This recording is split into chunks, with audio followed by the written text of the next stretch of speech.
Shalom.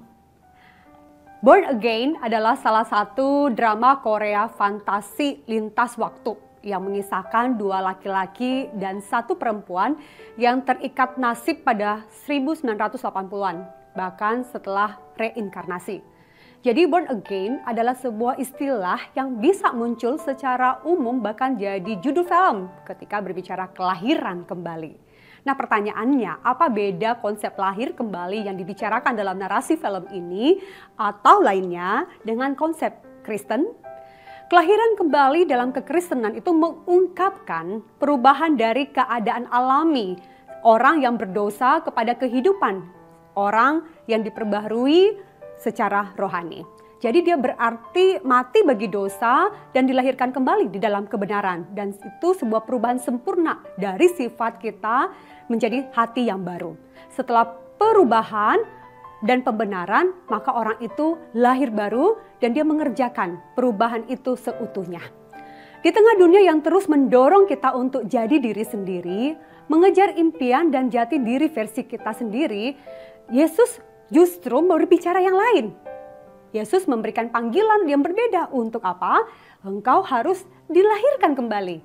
Yohanes 3 ayat 5-7 jawab Yesus, "Aku berkata kepadamu, sesungguhnya jika seorang tidak dilahirkan dari air dan roh, ia tidak dapat masuk ke dalam kerajaan Allah. Apa yang dilahirkan dari daging adalah daging dan apa yang dilahirkan dari roh adalah roh. Janganlah engkau heran karena aku berkata kepadamu, kamu harus dilahirkan kembali." Saudara, ini adalah percakapan antara Yesus dan Nikodemus, tokoh Farisi terkemuka dan anggota Sanhedrin, penguasa orang Yahudi. Nikodemus adalah seorang yang dari luar kelihatan religius, cerdas dan sukses, tetapi hatinya masih kosong. Nikodemus datang kepada Yesus malam-malam karena dia memiliki pertanyaan yang banyak. Dia mau tanyakan kepada Yesus. Yesus tidak berkata kepada Nikodemus, "Hai Nikodemus, kamu sudah bagus, kamu tulus, kamu baik, kamu ahli Taurat." Tidak, tetapi Yesus berkata, sesungguhnya jika seorang tidak dilahirkan kembali, ia tidak dapat melihat kerajaan Allah. Saudara, kata dilahirkan kembali secara rohani diartikan sebagai lahir dari atas. Nikodemus memiliki kebutuhan yang nyata. Dia memerlukan perubahan hati, suatu transformasi rohani. Lahir baru, lahir kembali. Dan ini adalah tindakan Allah yang disediakan bagi orang percaya, sehingga memungkinkan mereka mengalami hidup yang kekal. Saudara, dalam Yohanes 1 ayat 12-13 itu diindikasikan bahwa lahir kembali juga berarti menjadi anak-anak Allah melalui iman kepada Yesus Kristus.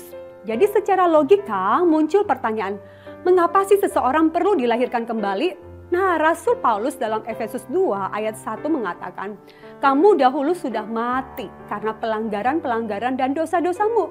Kepada jemaat di Roma, dalam Roma 3 ayat 23 juga dia menuliskan, karena semua orang telah berbuat dosa dan telah kehilangan kemuliaan Allah. Jadi, orang perlu dilahirkan kembali supaya dosa-dosa mereka diampuni dan bisa terkoneksi kembali dengan Allah. Nah, bagaimana hal itu dapat terjadi? Efesus 2 ayat 8-9 menjelaskan, sebab karena kasih karunia kamu diselamatkan oleh iman. Itu bukan hasil usahamu tetapi pemberian Allah. Itu bukan hasil pekerjaanmu, jangan ada orang yang memegahkan diri.